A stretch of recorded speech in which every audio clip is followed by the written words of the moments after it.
आज का टॉपिक रहेगा आपका कंपाउंड इंटरेस्ट, जिसमें एक्सरसाइज का पार्ट नंबर 3 हम लोग डिस्कस करेंगे। लास्ट क्लास में हमने प्रॉब्लम 20 तक डिस्कस कर लिया था। आज की क्लास में प्रॉब्लम 21 से स्टार्ट करते हैं। What will be the difference in compound interest on a sum of 7,800 rupees at 8% for 1 year when the interest is paid yearly and half yearly? आपको चक्रवर्ती ब्याज के बीच में डिफरेंस बताना है। प्रिंसिपल अमाउंट है 7800 रुपये, रेट ऑफ इंटरेस्ट है 1 साल की 8%, और एक बार कैलकुलेट करना है ईयरली और एक बार कैलकुलेट करना है हाफ ईयरली। अब देखो ध्यान से समझिएगा, आपको जो प्रिंसिपल अमाउंट दे रखा है वो 7,800 रुपीज दे रखा है। रेट जो दे रखी वो दे रखी 8% पर एनम, ठीक है ना। और टाइम जो दे रखा वो 1 ईयर का दे रखा है, ठीक है ना। टाइम जो दे रखा हो 1 ईयर का दे रखा है।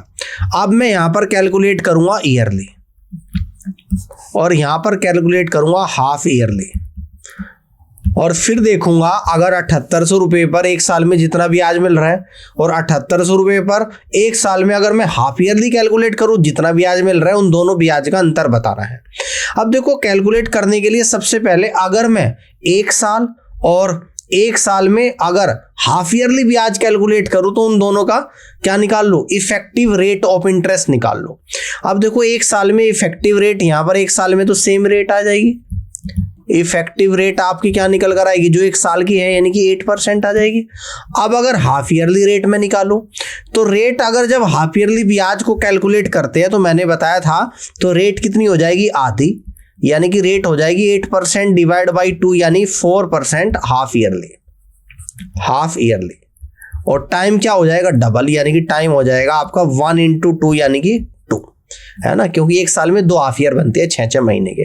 अब हाफ ईयरली वाले केस में 6 महीने की रेट 4% है और इसे 2 बार कैलकुलेट करना, तो यहां से इफेक्टिव रेट जो आप लोगों की निकलेगी वो कितने निकल कर आ जाएगी, यानी 4 + 4 और +4 × 4 डिवाइड बाई 100, तो यानी 8.16% इफेक्टिव रेट।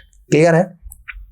अब हम लोग डायरेक्ट क्या करेंगे, रेट का डिफरेंस निकाल लेंगे। डिफरेंस इन रेट कितना निकलेगा, 8.16% और माइनस का कितना 8% इज इक्वल टू 0.16%। तो रेट का डिफरेंस कितना है, 0.16%। अब डायरेक्ट आप जो प्रिंसिपल अमाउंट है उसका 0.16% निकाल लो, वही आपका डिफरेंस होगा अमाउंट में। तो यानी कि आपका निकलेगा 7800 रुपये का 0.16% हटा दूंगा 100, इस डेसिमल को हटा दूंगा तो 2 जीरो आप लोगों की यहां पर चली जाएगी। आप देखो 16 अट्ठे कितना होता है, आप लोग 128 का 8, तो आपका क्या बचेगा 12, 16 7 112 और 12 124, और 100 से डिवाइड कर दूंगा, यानी कि 12.48 रुपीज निकल कर आएगा। तो इस तरीके से आपके ब्याज में जो अंतर आएगा वो 12.48 रुपीज निकल कर आएगा, जो कि सी ऑप्शन में आप लोगों को दे रखा, और इस तरीके से C is the right answer of this question. ठीक है, समझ आ गया। अब आगे बढ़ते हैं और नेक्स्ट प्रॉब्लम को यहाँ पे समझते हैं। Problem number 22। The difference between the compound interest and simple interest on rupees X at 11% per annum for 2 years is 60.50 rupees. What is the value of X? X रुपए पर 11% प्रतिवर्ष की दर से 2 साल का चक्रवृद्धि ब्याज और साधारण ब्याज का अंतर 60 रुपये 50 पैसे है, ठीक है ना। तो x की वैल्यू आपको बतानी है। x क्या था, आपका अमाउंट। तो मैंने आपको बता रखा for 2 years, मैंने आपको बता रखा है for 2 years का फॉर्मूला। किसका फॉर्मूला, डिफरेंस का, compound interest minus simple interest के डिफरेंस का, है ना। डिफरेंस कह लो या compound interest minus simple interest equal to PR² divide by 100², यही तो बोल रखा है मैंने। अब देखो यहां पर डिफरेंस कितना दे रखा आपको, तो डिफरेंस दे रखा है 60.50 और प्रिंसिपल अमाउंट कितना है, x है, तो x इंटू रेट कितनी है 11%, तो 11 का स्क्वायर 11 और इंटू 11 डिवाइड बाई 100 का स्क्वायर यानी 100 और इंटू 100, ठीक है ना। देखो ध्यान से समझिएगा, इस 100 की अगर इधर गुना कर दूंगा 60.50 में तो डेसिमल रिमूव हो जाएगा और ये 100 भी चला जाएगा यहाँ पे। अब इस 11 से इसको अगर मैं कट करूंगा तो 11 पंजे 55 और 11 पंजे 55, 550 बढ़ गया। इस 11 से 550 को मैं कट करूंगा तो आपका जाएगा कितनी बार 50 टाइम्स। 50 के 100 में मल्टीप्लाई करूंगा तो x की वैल्यू निकल कर आ जाएगी 5000 रुपए। यानी कि जिस प्रिंसिपल अमाउंट के बारे में बात हो रही थी, जिसको हमने x दे रखा था क्वेश्चन में, वह वैल्यू आपके निकल कर आई 5000 rupees. That means D is the right answer of this question. तो इस तरीके से आप लोग कर लोगे, डायरेक्ट फॉर्मूले में वैल्यू को पुट करना है, आपका आंसर निकल जाएगा। क्लियर है? चलिए बहुत बढ़िया, आगे की तरफ बढ़ते हैं और नेक्स्ट प्रॉब्लम यानी प्रॉब्लम नंबर 23 को यहां पे समझते हैं। ए sum of ₹20,000 is invested for 15 months at the rate of 10% per annum, compounded half yearly. What is the percentage gain correct to 1 decimal place at the end of 15 months? कह रहे कि एक 20,000 रुपए की राशि को 15 महीने के लिए 10% प्रतिवर्ष कंपाउंड इंटरेस्ट की दर से निवेश किया जाता है। अगर इसे हाफ ईयरली ब्याज की दर से इन्वेस्ट किया जाए तो आपको रेट ऑफ इंटरेस्ट बताना है कि कितनी होगी। बात समझ में आ रही है? अगर प्रतिवर्ष के हिसाब से इसको इन्वेस्ट किया जा रहा है तो रेट ऑफ इंटरेस्ट है 10%, और अगर इसे हाफ ईयरली कैलकुलेट किया जाएगा तो 15 महीनों में आपको ब्याज दर बतानी है कि कितने परसेंट होगी। ठीक है ना, कितने परसेंट होगी। देखो बात को समझना है। सबसे पहले आप मुझे ये बताइएगा, अगर रेट ऑफ इंटरेस्ट आप लोगों को कितनी दे रखी, सिर्फ रेट की बात करेंगे 10% पर एनम दे रखी है। समझ में आ रही है बात? अगर हाफ ईयरली रेट की बात करेंगे तो इसकी आधी हो जाएगी, क्योंकि एक साल में 2 हाफ ईयर बनते हैं। 10/2 यानी 5% हाफ ईयरली। कितनी हो जाएगी? 5% हाफ ईयरली आपकी बनेगी। क्लियर है? और 15 मंथ्स में कितने हाफ ईयर होते हैं? तो 15 मंथ्स में जो हाफ ईयर बनेंगे, एक बनेगा 6 मंथ का, फिर अगला 6 मंथ का 6 दूनी 12, और तीसरा बनेगा 3 मंथ्स का। ठीक है ना? और हाफ ईयरली यानी कि इस 6 महीने की जो रेट है वो 5% है, इस 6 महीने की रेट भी 5% है, तो 3 महीने की रेट क्या हो जाएगी? तो आप यहां से कहेंगे कि इस 3 महीने की रेट यानी कि जब 6 की 5% तो 3 महीने की रेट इसकी आधी यानी कि 2.5% हो जाएगी। होगी नहीं होगी? यानी कि इस तरीके से 15 महीने की रेट आई 5%, 5% और 2.5%। लेकिन बात किसकी हो रही है? कंपाउंड इंटरेस्ट की, यानी कि इफेक्टिव रेट ऑफ इंटरेस्ट निकालना पड़ेगा। ठीक है ना? तो इफेक्टिव रेट क्या होती है? मैंने आपको फॉर्मूला बता रखा कि जब 3 अलग अलग रेट आप लोगों को दे रखी है तो फॉर्मूला क्या होता है आप लोगों का? तो फॉर्मूला हमने बता रखा। पहले एक बार फॉर्मूला मैं लिख रहा हूं, है ना, यानी कि फॉर्मूला लिख देता हूं यहाँ पे। पहले लिख देता हूं फॉर्मूला, यहाँ पर एक लाइन खींच देता हूं। अब यहां पर फॉर्मूला लिख रहा हूं पहले। ठीक है ना? तो इफेक्टिव रेट का क्या फॉर्मूला निकल कर आता है आपका? तो ये आता है आप लोगों का कि x plus Y plus Z plus X Y plus Y Z और प्लस का जेड एक्स डिवाइडेड बाई 100 और प्लस का एक्स वाई जेड अपॉन 10,000%। अब यहां पर एक्स वाई जेड की वैल्यू, इसको x ले लो, इसको y ले लो, इसको z ले लो, और यहां से हम लोग कहेंगे इफेक्टिव रेट कितने निकलेगी? x plus Y plus Z, 5 5 10 और 2.5 यानी कि 12.5। x इंटू वाई, 5 गुना 5 25, y इंटू जेड 5 गुना 2.5, तो कितना आ जाएगा आप लोगों का? 12.5। z into X 2.5 into 5 12.5 divided by 100। x into Y into Z, 5 बजे 25, 25 पंजे 625, तो 62.5 डिवाइडेड बाई 10,000%। तो इफेक्टिव रेट आएगी आप लोगों की 12.5 प्लस 25 और 12.5 12.5, 50/100 कितना होता है? 0.5 होता है, और प्लस ये कितना आ जाएगा आप लोगों का? यानी कि 0.00625%। तो यहां से जो इफेक्टिव रेट आप लोगों की आएगी 13.00625% आ जाएगी इफेक्टिव रेट, है ना? तो यानी कि पहला ऑप्शन होगा नहीं होगा, दूसरा होगा नहीं होगा, तीसरा होगा नहीं होगा, तो आप लोग यहाँ पर अप्रोक्सीमेशन में टिक कर दोगे। दशमलव के 1 अंक तक आप लोगों को बताना, तो दशमलव के 1 अंक तक कितना है? 13.0% है। ठीक है ना, जो कि सी ऑप्शन में दे रखा। और इस तरीके से C is the right answer of this question. उम्मीद करता हूं कि क्वेश्चन आपको समझ में आ गया। इस तरीके से आप लोग कर सकते हो। नेक्स्ट प्रॉब्लम को यहां पे समझते हैं, ठीक है ना। Problem number 24, the compound interest on a certain sum invested for 2 years at 10% per annum is 1522.50 rupees. The interest being compounded yearly, the sum is। कह रहे कि निश्चित राशि 2 वर्ष में 10% प्रति वर्ष की दर से चक्रवृद्धि ब्याज 1522.50 रुपए प्राप्त होता है। तो वह राशि आप लोगों को बतानी है। देखो टाइम आप लोगों को यहां पर कितना दे दिया, 2 साल का दे दिया। रेट आप लोगों को यहां पर कितने दे दी, 10% पर एनम दे दी। और कंपाउंड इंटरेस्ट कितना प्राप्त हो रहा है आप लोगों को, 1522.50 रुपीज प्राप्त हो रहा है। और आपको प्रिंसिपल अमाउंट यहां पर निकालना है। तो 2 साल की, 1 साल की रेट 10%, तो 2 साल की इफेक्टिव रेट में निकाल लूंगा सक्सेसिव से। इफेक्टिव रेट हम लोग निकाल लेंगे सक्सेसिव से। तो 10 कैसे निकलेगी, 10 + 10 और प्लस का 10 × 10 डिवाइड बाई 100%।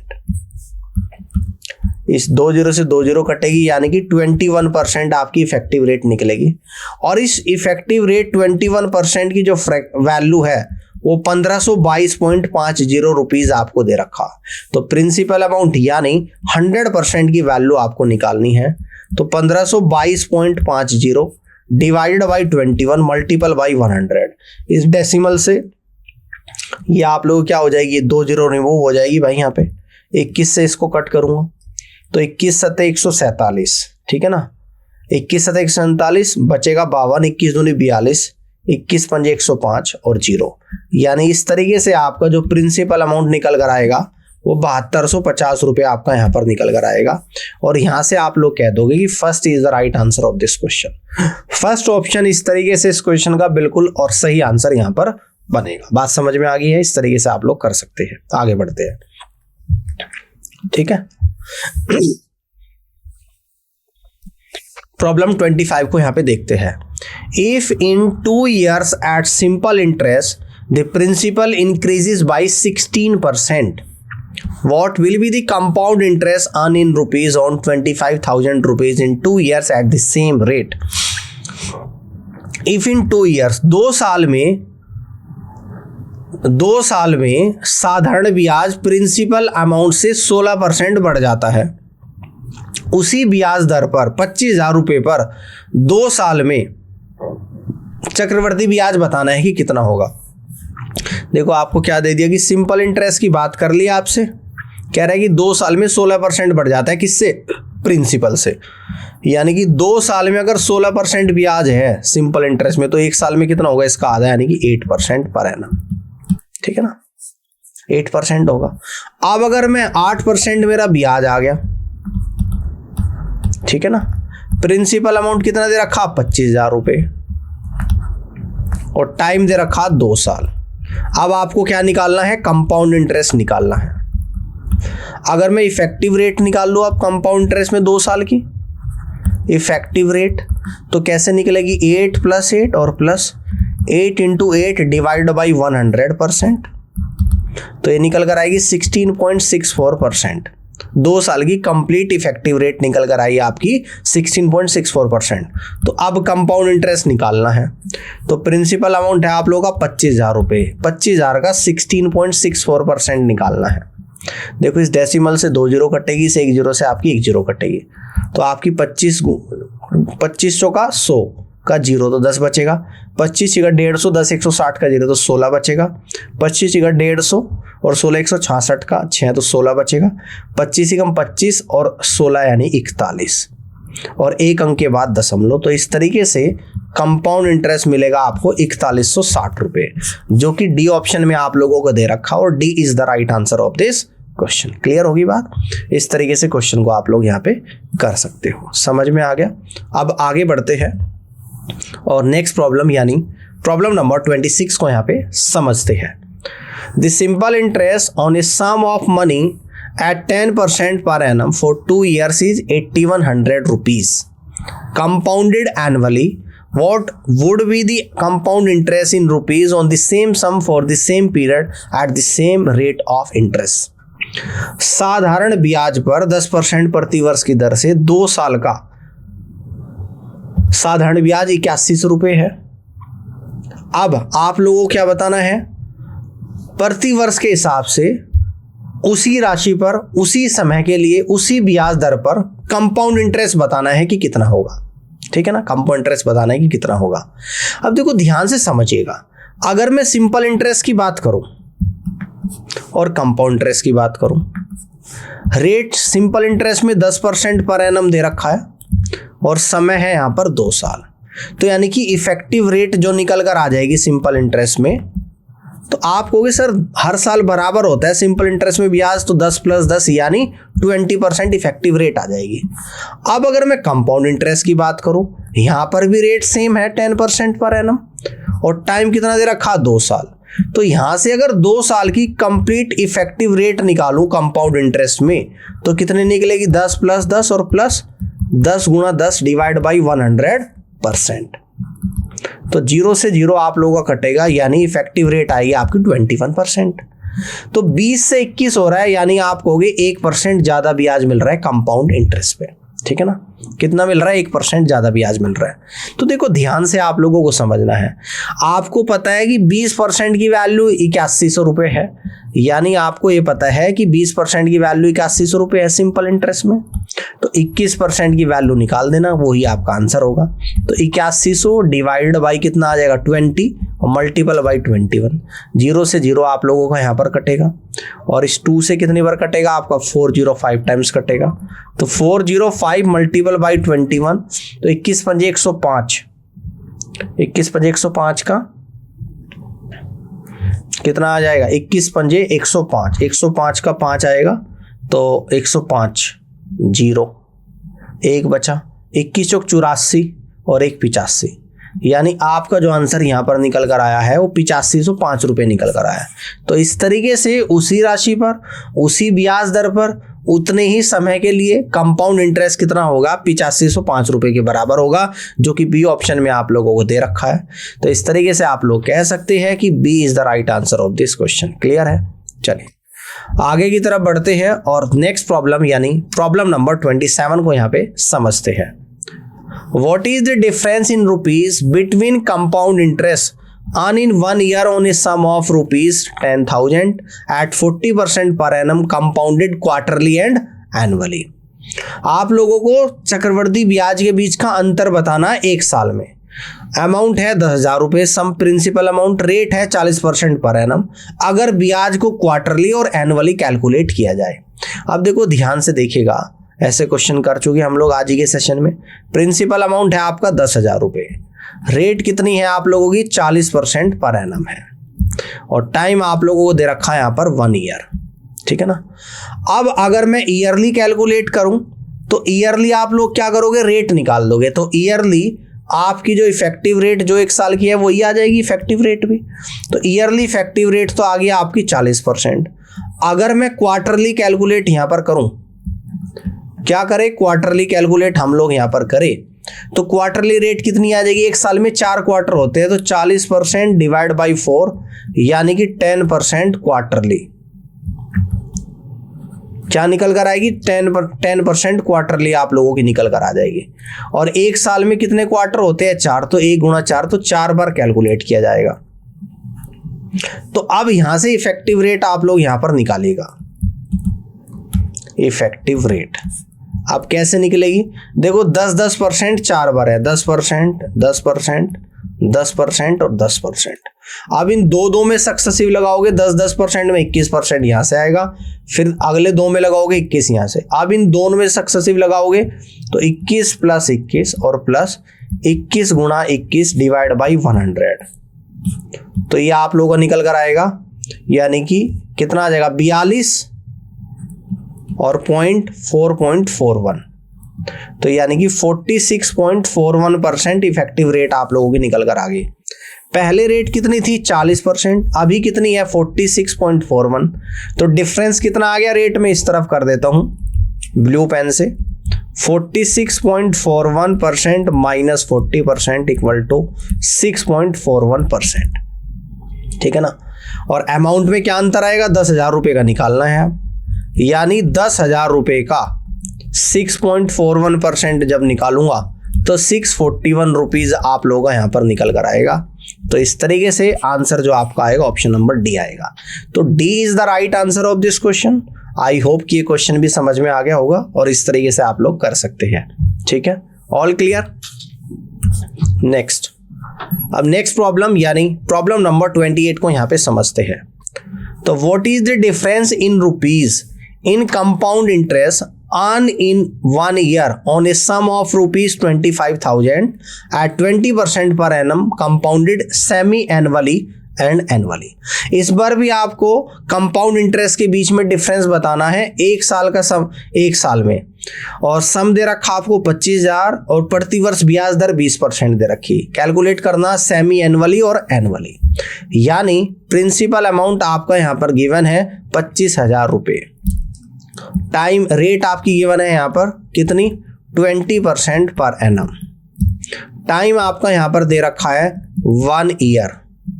ठीक है ना। तो पहले तो एनुअली यहाँ पर देखेंगे आप लोग।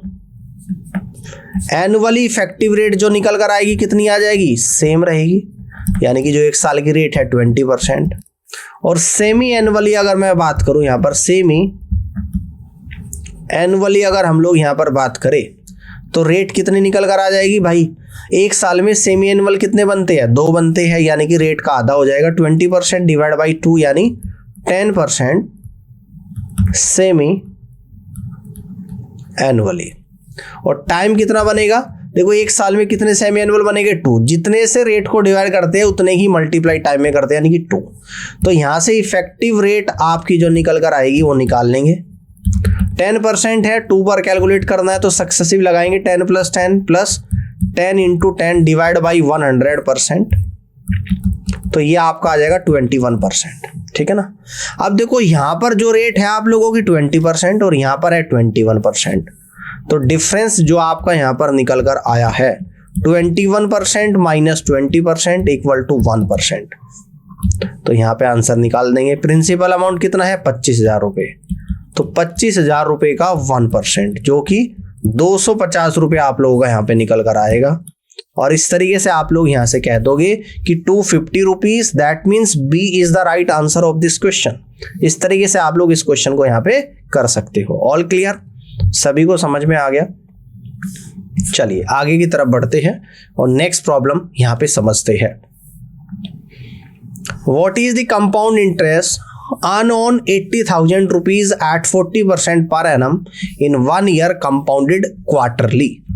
देखो यहाँ पर 80,000 रुपये पर 40% प्रति वर्ष की दर से एक साल में अगर ब्याज को क्वार्टरली कैलकुलेट किया जाए तो कितना कंपाउंड इंटरेस्ट बनेगा, ये आप लोगों को बताना है। देखो प्रिंसिपल अमाउंट है आप लोगों का यहाँ पर 80,000 रुपये, रेट है आप लोगों की यहाँ पर 40% पर एनम, और टाइम है आप लोगों का यहाँ पर 1 ईयर। कंपाउंड इंटरेस्ट निकालना है और निकालना भी कैसे है, क्वार्टरली। ठीक है ना।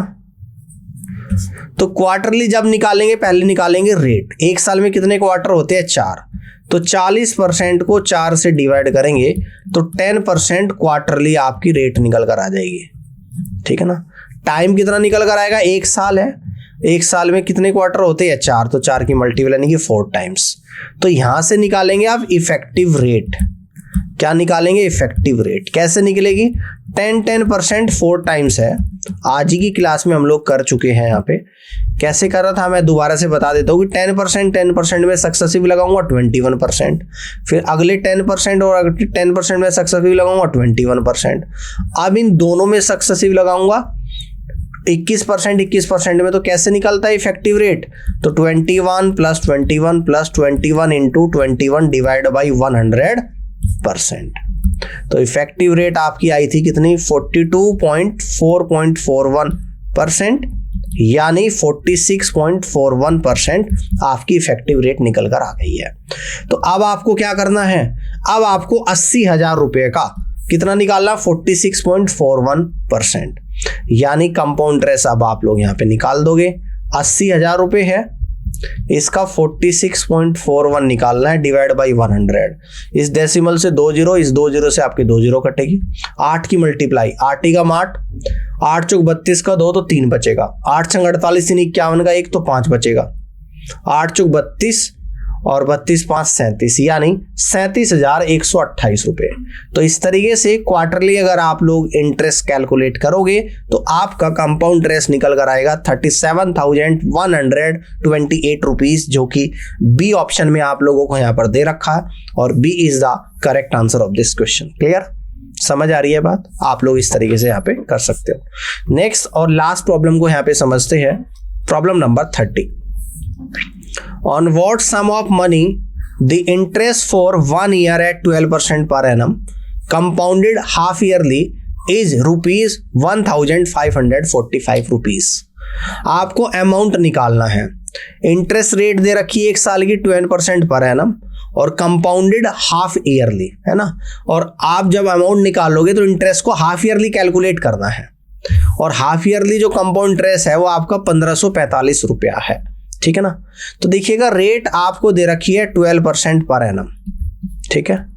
अगर हाफ ईयरली रेट निकालोगे तो 12% डिवाइड बाई 2 यानी 6% हाफ ईयरली आप लोगों को यहां पर निकल कर आ जाएगी रेट, ठीक है ना। समय आप लोगों को स्टार्टिंग में 1 साल का दे रखा है। अब हम लोग हाफ ईयरली यहां पर कैलकुलेट कर रहे हैं। कैसे कर रहे हैं? Half yearly. मैं लिख देता हूं यहां पर हाफ ईयरली।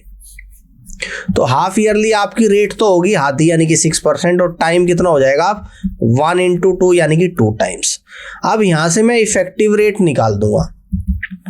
इफेक्टिव रेट में यहां से निकाल दूंगा 6% है तो सक्सेसिव लगाऊंगा 2 बार में सक्सेसिव कैसे लगाते हैं? 6 + 6 + 6 × 6 डिवाइड बाई 100% यानी कि 12.36% इफेक्टिव रेट आपकी निकल कर आएगी। अब हाफ ईयरली ब्याज आपको दे रखा है, यानी कि 12.36% की जो वैल्यू है वो 1545 रुपए के बराबर है। आपको निकालना है सम यानी प्रिंसिपल अमाउंट, दैट मीन्स 100% की वैल्यू निकालनी है। तो 1545 डिवाइडेड बाई 12.36 मल्टीपल बाई 100। इस डेसिमल को रिमूव करेंगे, ऊपर 100 से मल्टीप्लाई करेंगे। अब सॉल्व करते हैं, ध्यान से देखिएगा। देखो कितने से कट रहा है? 3 से कट रहा है। 3 चौक 12, 3 × 3, 3 दूनी 6, 3 पंजे 15, 3 × 3, 3 पंजे 15, ठीक है। अब ये कितने से कट रहा है? ध्यान से देखिएगा कि किससे आपका यहाँ पर ये कट रहा है, ठीक है। तो 412, तो 412 कितने से कटेगा? 10 11, यानी कि अगर 2 से कट करूं तो कितनी बार जाएगा? 206 बार जाएगा। और 2 से 50 बार, 2 से 25 बार और फिर से 2 से कट जाएगा आप लोगों को 103 बार। और 103 से 515 कटेगा 5 बार। तो 5 × 25 125 और गुणा 100 यानी कि 12,500 रुपये। तो यानी कि जिस सम के बारे में आपसे बात हो रही है वो सम आप लोगों का निकल कर आया है 12,500 रुपये, जो कि डी ऑप्शन में आप लोगों को दे रखा है। तो इस तरीके से आप इस क्वेश्चन को यहाँ पर इजीली कर सकते हो। उम्मीद करता हूँ कि क्वेश्चन आप लोगों को समझ में आ गया होगा। देखो यहाँ पर भी इफेक्टिव रेट निकाल के इस क्वेश्चन को करा है और आंसर निकला है आपका 12,500 रुपीज। तो यहाँ पर आज के सेशन में हम लोग इफेक्टिव रेट निकालनी हमने सीखी है, डिफरेंस वाले क्वेश्चन करे हैं और ये सारे कॉन्सेप्ट मैं आप लोगों को पहले भी थ्योरी एंड कॉन्सेप्ट वाले पार्ट में करा चुका हूं। बाकी क्वेश्चंस के साथ आपको और क्लियरिटी यहाँ पर हो रही होगी।